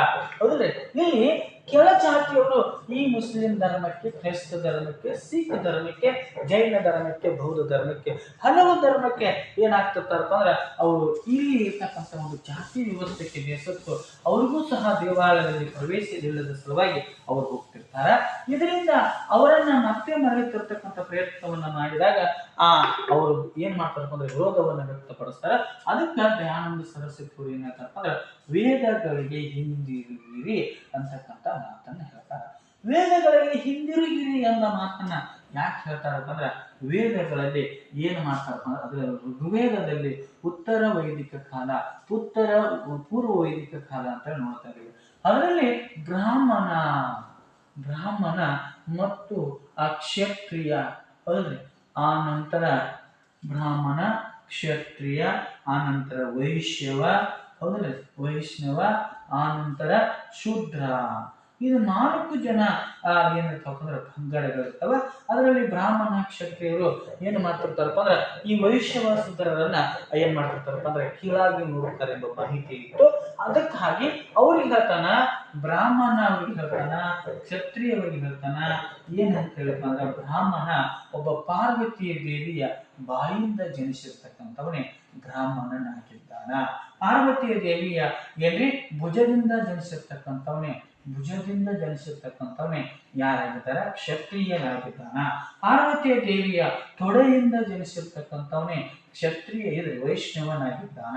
ಪಾರ್ವತಿ ದೇವಿಯ ಪಾದಗಳಿಂದ ಜನಿಸಿರ್ತಕ್ಕಂಥವನೇ ಶೂದ್ರನಾಗಿದ್ದಾನ. ಹಾಗಾದ್ರೆ ಇವರೆಲ್ಲರೂ ಒಂದೇ ತಾಯಿಯ ಮಕ್ಕಳಾಗಿರ್ತಾರೆ. ಹಾಗಾದ್ರೆ ಬ್ರಾಹ್ಮಣ, ಕ್ಷತ್ರಿಯ, ವೈಶ್ಯವ, ಶೂದ್ರ ಒಂದೇ ತಾಯಿ ಮಕ್ಕಳಾಗಿರ್ತಕ್ಕಂಥ ಇವರೆಲ್ಲರೂ ಯಾಕೆ ಭೇದ ಭಾವವನ್ನ, ಜಾತೀಯತೆಯನ್ನ ಮಾಡಬೇಕು? ನಾವೆಲ್ಲರೂ ಒಂದಾಗಿ ಕೂಡಿಕೊಂಡು ಹಿಂದೂ ಧರ್ಮವನ್ನ ಪೋಷಿಸೋಣ, ಬೆಳೆಸೋಣ. ಅದಕ್ಕೆ ವೇದಗಳಿಗೆ ಹಿಂದಿರುಗಿರಿ ಎಂಬ ಮಾತನ್ನ ದಯಾನಂದ ಸರಸ್ವತಿ ಅವರು ಹೇಳ್ತಾರ. ಹಾಗಾಗಿ ವೇದಗಳ ಕಾಲದ ನಿರ್ಮಾಪಕರು ಯಾರಂದ್ರ ಅವರೇ ಆರ್ಯರಾಗಿದ್ದರು ಅಂತಕ್ಕಂಥದ್ದನ್ನ ಸಹ ನಾವು ನೋಡ್ತಾ ಇದ್ದೀವಿ. ಈ ರೀತಿಯಾಗಿರ್ತಕ್ಕಂಥ ಪ್ರಶ್ನೆಗಳನ್ನ ಏನು ಮಾಡಬಹುದ್ರಿ? ಟೀಕೆಗೆ ಕೇಳ್ತಕ್ಕಂಥ ಸಾಧ್ಯತೆಗಳು ಬಹಳಷ್ಟಿವೆ. ಹಾಗಾದ್ರೆ ವೇದಗಳ ಕಾಲದ ನಿರ್ಮಾಪಕರು ಯಾರು ಎಂದರೆ ಅವರೇ ಆರ್ಯರಾಗಿದ್ದರು ಅಂತಕ್ಕಂಥದ್ದನ್ನ ಸಹ ನಾವು ನೋಡ್ತಾ ಇದ್ದೀವಿ. ಇನ್ನ ನಾವು ಮತ್ತೆ ನೋಡುವಾಗ ಪ್ರಶ್ನೆ ನಂಬರ್ 3 ಹೀಗಿದೆ ನೋಡ್ರಿ. ಏನಪ್ಪಾ ಅಂದ್ರೆ 3 ಮುದ್ರಾ ರಾಕ್ಷಸ ಅಂತಕ್ಕಂತಹ ಕೃತಿಯ ಕರ್ತೃ ಯಾರು? ಮುದ್ರಾ ರಾಕ್ಷಸ ಕೃತಿಯ ಕರ್ತೃ ಯಾರು ಅಂತಕ್ಕಂಥ ಇದೆ ನೋಡ್ರಿ. ಹಾಗಾದ್ರೆ ಕರ್ತೃ ಯಾರು ಅಂದಾಗ ನಾವಿಲ್ಲಿ ನೋಡ್ತಾ ಇದ್ದೇವೆ ಏನಪ್ಪಾ ಅಂದ್ರೆ ವಿಶಾಖ ದತ್ತನ ಮುದ್ರಾ ರಾಕ್ಷಸ. ವಿಶಾಖ ದತ್ತನ ಏನಪ್ಪಾ ಅಂದ್ರೆ ಮುದ್ರಾ ರಾಕ್ಷಸ ಅಂತೇಳಿ ನೋಡ್ತಾ ಇದ್ದೀವಿ. ವಿಶಾಖ ದತ್ತನ ಈ ಮುದ್ರಾ ರಾಕ್ಷಸ ಅಂತಕ್ಕಂಥ ಕೃತಿ ಅಂದ್ರೆ ಚಂದ್ರಗುಪ್ತ ಮೌರ್ಯನ ಬಗ್ಗೆ ಮಾಹಿತಿಯನ್ನು ನೀಡ್ತಕ್ಕಂಥ ಕೃತಿಯಾಗಿದೆ. ಅದೇ ರೀತಿ ಕೇಳಬಹುದು ಕಲ್ಹಣನ ರಾಜ್ಯ ತರಂಗಿಣಿ, ಆನಂತರ ನೋಡುವಾಗ ತರಂಗಿಣಿ, ಬಿಲ್ಹನನ ವಿಕ್ರಮಾಂಕ ದೇವಚರಿತೆ, ಬಿಲ್ಹನನ ವಿಕ್ರಮಾಂಕ ದೇವಚರಿತೆ ಅಂತಕ್ಕಂಥದ್ದನ್ನ ನಾವು ನೋಡ್ತಾ ಇದ್ದೇವೆ. ಆನಂತರ ನೋಡುವಾಗ ನಾವು ಕಾಳಿದಾಸನ ಕೃತಿಗಳನ್ನು ನೋಡುವಾಗ ಮೋಹನ ತರಂಗಿಣಿ ಅಂತಕ್ಕಂಥದ್ದು ಕನಕದಾಸರ ಕೃತಿಯಾಗಿದೆ. ಮೋಹನ ತರಂಗಿಣಿ ಯಾರಲ್ಲಿ? ಕನಕದಾಸರ ಕೃತಿ ಏನ್ರಿ? ಮೋಹನ ತರಂಗಿಣಿ. ಹರಿಭಕ್ತಿ ಸಾರ, ಆನಂತರ ನಳಚರಿತೆ, ಇವು ಯಾರಪ್ಪ ಅಂದ್ರೆ ನಮ್ಮ ಕನಕದಾಸರ ಪ್ರಮುಖ ಕೃತಿಗಳಾಗಿವೆ. ಪ್ರಶ್ನೆ ಕೇಳಬಹುದು. ಮೋಹನ ತರಂಗಿಣಿ, ಹರಿಭಕ್ತಿ ಸಾರ, ನಳಚರಿತೆ, ರಾಮಧ್ಯಾನ ಚರಿತೆ ಅಂತಕ್ಕಂಥದ್ದನ್ನ ನಾವು ನೋಡ್ತಾ ಇದ್ದೀವಿ. ರಾಮಧ್ಯಾನ ಚರಿತೆ ಅಂತಕ್ಕಂಥದ್ದು ಇವು ಏನಪ್ಪಾ ಅಂದ್ರೆ ಕನಕದಾಸರ ಕೃತಿಗಳಾಗಿವೆ. ಇನ್ನ ಕಾಳಿದಾಸನ ಕೃತಿಗಳನ್ನು ನೋಡುವಾಗ ಅಭಿಜ್ಞಾನ ಶಾಕುಂತಲ ಅಂತೇಳಿ ನೋಡ್ತಾ ಇದ್ದೇವೆ. ಶಾಕುಂತಲ. ಆನಂತರ ನೋಡುವಾಗ ಏನಪ್ಪಾ ಅಂದ್ರೆ ರೀ ಮಾಳವಿಕಾಗ್ನಿ ಮಿತ್ರ, ಮಾಳವಿಕಾಗ್ನಿ ಮಿತ್ರ ಅಂತೇಳಿ ನೋಡ್ತಾ ಇದ್ದೀವಿ. ಆನಂತರ ವಿಕ್ರಮ ಊರ್ವಶಿಯ, ವಿಕ್ರಮ್ ಊರ್ವಶಿಯ ಅಂತೇಳಿ ನೋಡ್ತಾ ಇದ್ದೀವಿ. ಆನಂತರ ಕುಮಾರ ಸಂಭವ ಅಂತೇಳಿ ನೋಡ್ತಾ ಇದ್ದೀವಿ, ಕುಮಾರ ಸಂಭವ. ನಂತರ ಮೇಘದೂತ ಅಂತೇಳಿ ನೋಡ್ತಾ ಇದ್ದೀವಿ, ಮೇಘದೂತ. ಅನಂತರ ರಘುವಂಶ ಅಂತೇಳಿ ನೋಡ್ತಾ ಇದ್ದೀವಿ, ರಘುವಂಶ. ಆನಂತರ ಋತು ಸಂಹಾರ ಅಂತೇಳಿ ನೋಡ್ತಾ ಇದ್ದೀವಿ, ಋತು ಸಂಹಾರ ಅಂತೇಳಿ ನೋಡ್ತಾ ಇದ್ದೀವಿ. ಅದೇ ರೀತಿಯಾಗಿ ಶ್ರೀಕೃಷ್ಣ ದೇವರಾಯನ ಕೃತಿಯನ್ನ ನೋಡ್ತಾ ಇದ್ದೇವೆ. ಕೃಷ್ಣ ದೇವರಾಯನ ಕೃತಿಯನ್ನು ನೋಡುವಾಗ ಅವು ಏನಪ್ಪಾ ಅಂದ್ರೆ ಅಮುಕ್ತ ಮೌಲ್ಯ, ಅಮುಕ್ತ ಮೌಲ್ಯ ಅದು ತೆಲುಗು ಭಾಷೆಯಲ್ಲಿ. ಸಂಸ್ಕೃತ ಭಾಷೆಯಲ್ಲಿ ಏನಪ್ಪಾ ಅಂದ್ರೆ ಜಾಂಬವತಿ ಕಲ್ಯಾಣ, ಜಾಂಬವತಿ ಕಲ್ಯಾಣ ಅಂತ ನೋಡ್ತಾ ಇದ್ದೇವೆ, ಜಾಂಬವತಿ ಕಲ್ಯಾಣ. ಆನಂತರ ಉಷಾ ಪರಿಣಿಯಮ, ಉಷಾ ಪರಿಣಿಯಮ, ಪರಿಣಯಮ ನಯಮ ಅಂತ ನೋಡ್ತಾ ಇದ್ದೇವೆ. ಆನಂತರ ಮತ್ತೆ ನಾವು ನೋಡುವಾಗ ಸ್ತ್ರೀ ಪುರುಷನ ಗಜಶಾಸ್ತ್ರ ಅಂತ ಹೇಳಿ ನೋಡ್ತಾ ಇದ್ದೇವೆ, ಸ್ತ್ರೀ ಪುರುಷನ ಗಜಶಾಸ್ತ್ರ ಅಂತ ಹೇಳಿ ನೋಡ್ತಾ ಇದ್ದೇವೆ. ಎರಡನೇ ಶಿವಮಾರನ ಗಜಾಷ್ಟಕ ಅಂತ ಹೇಳಿ ನೋಡ್ತಾ ಇದ್ದೇವೆ, ಗಜಾಷ್ಟಕ ಅಂತೇಳಿ ನೋಡ್ತಾ ಇದ್ದೇವೆ. ಹೌದ್ರೆ ಆನಂತರ ದುರ್ವಿನಿತ ಅಂತೇಳಿ ನೋಡುವಾಗ ದುರ್ವಿನಿತ ಅಂತಕ್ಕಂಥವನು, ದುರ್ವಿನಿತ ಶಬ್ದಾವತಾರ ಅಂತಕ್ಕಂಥ ಕೃತಿಯನ್ನ ಬರೀತಾನ, ಶಬ್ದಾವತಾರ ಅಂತಕ್ಕಂಥ ಕೃತಿಯನ್ನ ಬರೀತಾನ. ಆನಂತರ ಏನ್ ಮಾಡ್ತಾನಪ್ಪ ಅಂದ್ರೆ ಯಾರೇ ಗುಣಾಢ್ಯನ ಒಡ್ಡಾಕತವನ್ನ ಏನ್ ಮಾಡ್ತಾನಪ್ಪ ಅಂದ್ರ ಸಂಸ್ಕೃತ ಭಾಷೆಗೆ ಭಾಷಾಂತರಿಸ್ತಾನ ಅಂತಕ್ಕಂಥದ್ದನ್ನ ನೋಡ್ತಾ ಇದ್ದೇವೆ. ಹಾಗಾದ್ರೆ ಗುಣಾಢ್ಯನ ಒಡ್ಡಾಕತ ಅಂತಕ್ಕಂಥದ್ದು ಯಾವ ಭಾಷೆಯಲ್ಲಿತ್ತು? ಗುಣಾಢ್ಯನ ಒಡ್ಡಾಕತ ಅಂತಕ್ಕಂಥದ್ದು ಯಾವ ಭಾಷೆಯಲ್ಲಿತ್ತಪ್ಪ ಅಂದ್ರ ಪ್ರಾಕೃತ ಭಾಷೆಯಲ್ಲಿತ್ತು ಅಂತ ಹೇಳಿ ನೋಡ್ತಾ ಇದ್ದೇವೆ. ಹಾಲರಾಜನ ಗತಾ ಸಪ್ತಸತಿ ಅಂತ ನೋಡ್ತಾ ಇದ್ದೇವೆ, ಹಾಲರಾಜನ ಗತಾ ಸಪ್ತಸತಿ ಅಂತೇಳಿ ನೋಡ್ತಾ ಇದ್ವಿ. ಏನ್ರಿ ಈ ರೀತಿಯಾಗಿ ಏನ್ ಮಾಡಬಹುದು, ಯಾವ್ಯಾವ ಕೃತಿಗಳನ್ನ ಯಾರ್ಯಾರ ರಚಿಸಿದಾರ ಅಂತೇಳಿ ಸಹ ಏನ್ ಮಾಡ್ಬೋದ್ರಿ ಪ್ರಶ್ನೆಗಳನ್ನ ಕೇಳ್ತಕ್ಕಂಥ ಸಾಧ್ಯತೆಗಳು ಬಹಳಷ್ಟು ಇದಾವ. ಅವು ಟಿಟಿ ಕೇಳಬಹುದು, ಅದ್ರ ಜೊತೆಗೆ ಶಿಟಿ ಕೇಳಬಹುದು, ಹಲವು ರೀತಿಯ ಸ್ಪರ್ಧಾತ್ಮಕ ಪರೀಕ್ಷೆಗಳು ಸಹ ಈ ರೀತಿಯಾಗಿರ್ತಕ್ಕಂಥ ಪ್ರಶ್ನೆಯನ್ನ ಕೇಳಬಹುದು. ಹಾಲರಾಜನ ಗತಾ ಸಪ್ತಸತಿ ಅಂತೇಳಿ ನೋಡ್ತಾ ಇದ್ದೀವಿ. ಆನಂತರ ಲೀಲಾವತಿ ಅಂತಕ್ಕಂಥ ಕೃತಿಯನ್ನ ಬರೆದ್ರು ಅಂತಕ್ಕಂಥದ್ದನ್ನ ನೋಡ್ತಾ ಇದ್ದೀವಿ. ಆನಂತರ ನಾವು ನೋಡುವಾಗ ಗಂಗಾದೇವಿಯ ಅಂದ್ರೆ ಯಾರೇ ಬುಕ್ಕರಾಯಣ ಹೆಂಡತಿಯಾಗಿರ್ತಕ್ಕಂಥ ಗಂಗಾದೇವಿಯ ಮಧುರಾ ವಿಜಯಂ ಅಂತಕ್ಕಂಥ ಕೃತಿಯನ್ನ ಬರೆದ್ರು ಅಂತಕ್ಕಂಥದ್ದನ್ನ ನೋಡ್ತಾ ಇದ್ದೀವಿ. ಆನಂತರ ಇಮ್ಮಡಿ ಪುಲಕೇಶಿಯ ಸೊಸೆಯಾಗಿರ್ತಕ್ಕಂತಹ ವಿಜ್ಜಿಕಾ ಅಂತಕ್ಕಂಥವಳು ಏನು ಮಾಡಬೇಕು ಅಂದ್ರೆ ಕೌಮುದಿ ಮಹೋತ್ಸವವನ್ನ ಬರೆದು ಅಂತೇಳಿ ನೋಡ್ತಾ ಇದ್ದೀವಿ. ಕೌಮುದಿ ಮಹೋತ್ಸವ ಅಂತಕ್ಕಂಥ ಕೃತಿಯನ್ನು ಸಹ ಅವಳು ಬರೀತಾಳ. ಅದೇ ರೀತಿಯಾಗಿ ನೋಡುವಾಗ ನೋಡ್ರಿ ಯಾರೇ ರಾಜಾರಾಮ್ ಮೋಹನ್ ರಾಯ್ ಅವರು ಏನ್ ಮಾಡ್ತಾರೆ ಅಂದ್ರೆ ಮೋಹನ್ ರಾಯ್ ಅಂತಕ್ಕಂಥವ್ರು ಏನ್ ಮಾಡ್ತಾರೆ ಸಂವಾದ ಕೌಮುದಿ ಅಂತಕ್ಕಂತಹ ಪ್ರಮುಖವಾಗಿರ್ತಕ್ಕಂಥ ಕೃತಿಯನ್ನ ಬರೆದ್ರು ಅಂತ ಹೇಳಿ ನೋಡ್ತಾ ಇದ್ದೇವೆ. ಅದೇ ರೀತಿಯಾಗಿ ದಯಾನಂದ ಸರಸ್ವತಿಯವರನ್ನ ನೋಡುವಾಗ ಬಗ್ಗೆ ನೋಡುವಾಗ ಸತ್ಯಾರ್ಥ ಪ್ರಕಾಶ ಅಂತಕ್ಕಂಥ ಕೃತಿಯನ್ನ ಬರೀತಾರ, ಸತ್ಯಾರ್ಥ ಪ್ರಕಾಶ ಅಂತಕ್ಕಂತಹ ಕೃತಿಯನ್ನ ಸಹ ಅವರು ಬರೀತಾರ ಅಂತಕ್ಕಂಥದ್ದನ್ನ ನೋಡ್ತಾ ಇದ್ದೀವಿ. ಆ ನಂತರ ಯಾವ ಜ್ಯೋತಿಬಾ ಫುಲೆಯವರು ಅಂತೇಳಿ ನೋಡುವಾಗ ಗುಲಾಮಗಿರಿ ಅಂತಕ್ಕಂತಹ ಕೃತಿಯನ್ನ ಬರೆದು ಅಂತೇಳಿ ನೋಡ್ತಾ ಇದ್ದೀವಿ. ಅದೇ ರೀತಿಯಾಗಿ ಯಾರಪ್ಪ ಅಂದ್ರ ಡಾಕ್ಟರ್ BR ಅಂಬೇಡ್ಕರ್ ಅಂತೇಳಿ ನೋಡುವಾಗ ಡಾಕ್ಟರ್ BR ಅಂಬೇಡ್ಕರ್ ಬಗ್ಗೆ ಹಲವು ಕೃತಿಗಳನ್ನ ಸಹ ಕೇಳಬಹುದು. ಅಂಬೇಡ್ಕರ್ ಅವರ ಕೃತಿಯನ್ನ ನೋಡುವಾಗ ಬಹಿಷ್ಕೃತ ಭಾರತ ಅಂತಕ್ಕಂಥ ಕೃತಿಯನ್ನ ಬರೆದು, ಬಹಿಷ್ಕೃತ ಭಾರತ ಅಂತಕ್ಕಂತಹ ಕೃತಿಯನ್ನು ಬರೀತಾರೆ ಅಂತಕ್ಕಂಥದ್ದನ್ನ ನಾವು ನೋಡ್ತಾ ಇದ್ದೇವೆ. ಅದೇ ರೀತಿಯಾಗಿ ಗಾಂಧೀಜಿಯವರ ಬಗ್ಗೆ ನೋಡುವಾಗ, ಮಹಾತ್ಮ ಗಾಂಧೀಜಿಯವರ ಬಗ್ಗೆ ನೋಡುವಾಗ ಮೈ ಟ್ರೂತ್ ಎಕ್ಸ್ಪೆರಿಮೆಂಟ್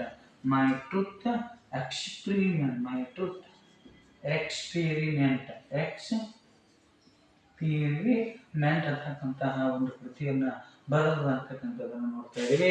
ಜವಾಹರ್ಲಾಲ್ ನೆಹರು ಅವರ ಬಗ್ಗೆ ನೋಡುವಾಗ ದಿ ಗ್ಲಿಂಪ್ಸಸ್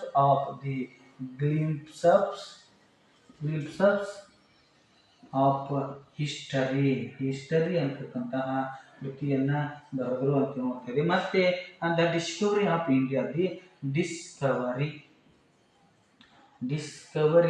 ಆಫ್ ಇಂಡಿಯಾ ಅಂತಕ್ಕಂತಹ ಕೃತಿಯನ್ನ ಬರೆದರು ಅಂತೇಳಿ ನೋಡ್ತಾ ಇದ್ದೀವಿ. ಸುಭಾಷ್ ಚಂದ್ರ ಬೋಸ್ರ ಬಗ್ಗೆ ನೋಡುವಾಗ Subhash Chandra Bose the Indian struggle ಅಂತಕ್ಕಂತಹ ಕೃತಿಯನ್ನ ಬರೆದರು ಅಂತೇಳಿ ನೋಡ್ತಾ ಇದ್ದೀವಿ. ಸ್ಟ್ರಗಲ್ ಅಂತಕ್ಕಂತಹ ಕೃತಿಯನ್ನ ಬರೆದರು ಅಂತೇಳಿ ನೋಡ್ತಾ ಇದ್ದೀವಿ. ಹೀಗೆ ಹಲವು ರೀತಿಯಾಗಿರ್ತಕ್ಕಂತಹ ಕೃತಿಗಳನ್ನು ಸಹ ಏನು ಮಾಡಬಹುದಪ್ಪ ಅಂದ್ರೆ ನಮಗ ಪ್ರಶ್ನೆಗೆ ಸಹ ಏನು ಮಾಡಬಹುದು, ಕೇಳಬಹುದು.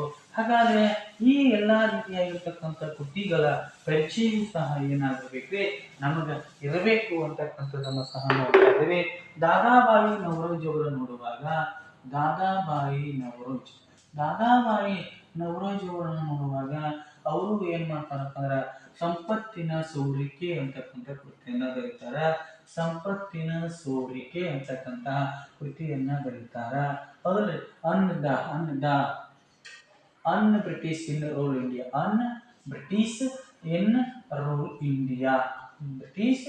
ಇನ್ ರೂಲ್ ಇಂಡಿಯಾ ಅಂತಕ್ಕಂಥದ್ದು ಸಹ ಇವರ ಪ್ರಮುಖವಾಗಿರ್ತಕ್ಕಂಥ ಕೃತಿಯಾಗಿದೆ ಅಂತಕ್ಕಂಥದ್ದನ್ನ ನಾವು ನೋಡ್ತಾ ಇದ್ದೀವಿ. ಇದೇ ರೀತಿಯಾಗಿ ನಾವು ನೋಡುವಾಗ ನೋಡ್ರಿ ಬಹಳಷ್ಟು ವಿವಿಧ ರೀತಿಯಾಗಿರ್ತಕ್ಕಂತಹ ಕೃತಿಗಳನ್ನ ನೋಡ್ತಾ ಇದ್ದೀವಿ. ಹರ್ಷವರ್ಧನ ಅಂತಕ್ಕಂಥವನು ಸಹ ಕೃತಿಯನ್ನ ಬರೀತಾನ. ಏನಂದ್ರೆ ನಾಗಾನಂದ ಅಂತಕ್ಕಂಥ ಕೃತಿಯನ್ನ ಬರೀತಾನ. ಅದ್ರಲ್ಲಿ ಈ ರೀತಿಯಾಗಿರ್ತಕ್ಕಂತಹ ರತ್ನಾವಳಿ ಅಂತಕ್ಕಂಥ ಕೃತಿಯನ್ನ ಬರೀತಾನ ಅಂತಕ್ಕಂಥದನ್ನು ಸಹ ನಾವು ನೋಡ್ತಾ ಇದ್ದೀವಿ. ಈ ರೀತಿಯಾಗಿರ್ತಕ್ಕಂಥ ಏನ್ ಮಾಡಬಹುದು ಅಂದ್ರೆ ಕೃತಿಯನ್ನು ಸಹ ಏನ್ ಮಾಡಬಹುದ್ರಿ ಬರೀಬಹುದು ಅಂತಕ್ಕಂಥದನ್ನ ನೋಡ್ತಾ ಇದ್ದೀವಿ. ಹಾಗಾದ್ರೆ ಮುದ್ರಾ ರಾಕ್ಷಸ ಅಂತಕ್ಕಂಥ ಕೃತಿಯ ಕರ್ತರು ಅಂದಾಗ ಅವರೇ ಯಾರಾಗಿರಪ್ಪ ವಿಷಾಖದಂತ. ಅದೇ ರೀತಿಯಾಗಿ ಹುಯೆನ್ ಸಾಂಗರ ಬಗ್ಗೆ ನೋಡುವಾಗ ಬಗ್ಗೆ ನೋಡುವಾಗ ಶಿಯುಕಿ ಅಂತಕ್ಕಂಥ ಕೃತಿಯನ್ನು ಸಹ ಆತ ಬರೀತಾನ. ಅದೇ ರೀತಿಯಾಗಿ ಪಾಹಿಯಾನನ ಬಗ್ಗೆ ನೋಡುವಾಗ ಆತನು ಸಹ ಯಾವುದೇ ಗೋಕೋಕಿ ಅಂತಕ್ಕಂತಹ ಪ್ರಮುಖವಾಗಿರ್ತಕ್ಕಂಥ ಕೃತಿಯನ್ನು ಬರದ ಅಂತಕ್ಕಂಥದ್ದನ್ನ ನೋಡ್ತಾ ಇದ್ದೀವಿ. ಇದೇ ರೀತಿಯಾಗಿ ಹಲವು ರೀತಿಯಾಗಿರ್ತಕ್ಕಂಥ ಕೃತಿಗಳನ್ನ ಸಹ ಬರದು ಅಂತಕ್ಕಂಥದ್ದನ್ನ ನಾವು ನೋಡ್ತಾ ಇದ್ದೀವಿ. ಹಾಗಾದ್ರೆ ಈ ರೀತಿಯಾಗಿರ್ತಕ್ಕಂಥ ಪ್ರಶ್ನೆಗಳನ್ನ ಕೇಳ್ತಕ್ಕಂಥ ಸಾಧ್ಯತೆಗಳು ಬಹಳಷ್ಟು ಇರ್ತವ. ಹಾಗಾಗಿ ಇವು ಎಲ್ಲಗಳ ದೃಷ್ಟಿಯಿಂದ ನಾವೇನ್ ಮಾಡ್ಬೇಕ್ರಿ ಈ ಪ್ರಶ್ನೆಗಳನ್ನ ನಾವು ಓದಬೇಕು. ಹಾಗಾದ್ರೆ ನಿಮಗೆ ಒಂದು ಪ್ರಶ್ನೆಯನ್ನು ಕೊಡ್ತೇನೆ, ಅದಕ್ಕೆ ನೀವು ಉತ್ತರವನ್ನು ನೀಡ್ರಿ. ಅದರ ಪ್ರಶ್ನೆ ನಂಬರ್ 4 ಏನಪ್ಪಾ ಅಂದ್ರೆ ಆ ರಾಷ್ಟ್ರೀಯತೆಯ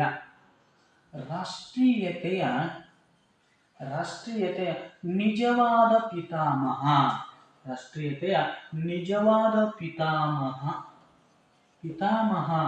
ಎಂದು ಯಾರನ್ನ ಕರೆಯುತ್ತಾರೆ ಅಂತಕ್ಕಂಥದನ್ನ ನಾವೆಲ್ಲರೂ ಏನು ಮಾಡಿ ಕಮೆಂಟ್ ಮಾಡಿ. ಕರೆಯುತ್ತಾರೆ, ಹೌದಲ್ರಿ? ರಾಷ್ಟ್ರೀಯತೆಯ ನಿಜವಾದ ಪಿತಾಮಹ ಅಂತ ಯಾರನ್ನ ಕರೀತಾರ? ಆಪ್ಷನ್ ಎ ಬಾಲಗಂಗಾಧರ ತಿಲಕ. ಆನಂತರ ಆಪ್ಷನ್ ಬಿ ರವೀಂದ್ರನಾಥ್ ಟ್ಯಾಗೋರ್ ಅಂತೇಳಿ ನೋಡ್ತೇನೆ. ರವೀಂದ್ರನಾಥ್ ಟ್ಯಾಗೋರ್ ಅವರನ್ನ. ಆನಂತರ ಆಪ್ಷನ್ ಸಿ ಅನ್ನು ನೋಡುವಾಗ ಸ್ವಾಮಿ ವಿವೇಕಾನಂದ. ಹೌದ್ರಿ? ಹಾಗಾದ್ರೆ ಆಪ್ಷನ್ ಡಿ ನೋಡುವಾಗ ಸ್ವಾಮಿ ದಯಾನಂದ ಸರಸ್ವತಿ. ಹಾಗಾದ್ರೆ ಇವರಲ್ಲಿ ಯಾರನ್ನ ನೋಡ್ರಿ ಭಾರತದ ರಾಷ್ಟ್ರೀಯತೆಯ ನಿಜವಾದ ಪಿತಾಮಹ ಏನ್ರಿ? ಭಾರತದ ನೋಡಿ, ಭಾರತದ ರಾಷ್ಟ್ರೀಯತೆಯ ನಿಜವಾದ ಪಿತಾಮಹ ಅಂತ ಯಾರನ್ನ ಕರೆಯುತ್ತಾರೆ? Option A Bal Gangadhar Tilak, option B Rabindranath Tagore, option C Swami Vivekananda, option D Swami Dayananda Saraswati. ಹೌದಲ್ರಿ? ಹಾಗಾದ್ರೆ ಇದಕ್ಕೆ ತಾವೆಲ್ಲರೂ ಸರಿಯಾಗಿರ್ತಕ್ಕಂಥ ಉತ್ತರವನ್ನು ಕಮೆಂಟ್ ಮಾಡಿ ಅಂತ ಹೇಳ್ತಾ ಇಲ್ಲಿವರೆಗೆ ಈ ವಿಡಿಯೋವನ್ನು ವೀಕ್ಷಿಸಿದ್ದಕ್ಕಾಗಿ ತಮಗೆ ಧನ್ಯವಾದಗಳು. ಮತ್ತೆ ನಾಳೆ ಇದೇ ಒಂದು ಟಿ.ಟಿಯ ಒಂದು ಹಿಸ್ಟ್ರಿ ವಿಷಯಕ್ಕೆ ಸಂಬಂಧಪಟ್ಟಿರ್ತಕ್ಕಂಥ ಪ್ರಶ್ನೆಗಳೊಂದಿಗೆ ಭೇಟಿಯಾಗೋಣ. ಅಲ್ಲಿವರೆಗೆ ತಮಗೆಲ್ಲರೂ ಧನ್ಯವಾದ.